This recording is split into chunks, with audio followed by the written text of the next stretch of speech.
This isn't a video talking about whether Omni-Man would beat Butcher or whether Butcher would beat Omni-Man in the fight. No, Omni-Man would smoke Butcher.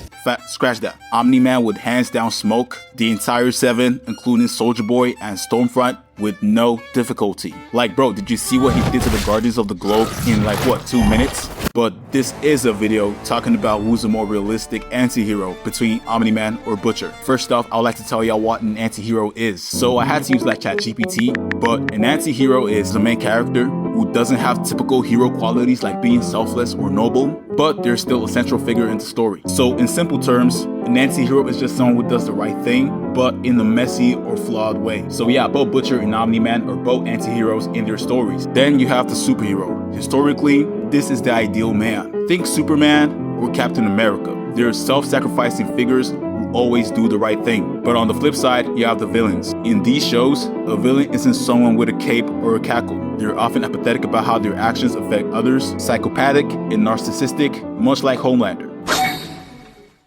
Now let's talk about Billy Butcher. If you want to talk about a grounded, realistic universe, The Boys is the gold standard. Butcher just represents a very specific human reality, the corruption of the regular guy. So in a world where heroes are treated like celebrities, athletes, and politicians who get away with terrible things simply due to their power, Butcher is the inevitable response. He's gross, he's vulgar, and he's disturbing. And what makes him so realistic? The fact that he doesn't believe in fairy tales. He sees the world as a place where mega corporations like Vought keep deranged people in power. He uses a super tumor and exploits everyone around him. He isn't a hero, he's a disturbed individual who shows us that if we were pushed far enough by gods, we might just be the monsters to stop them.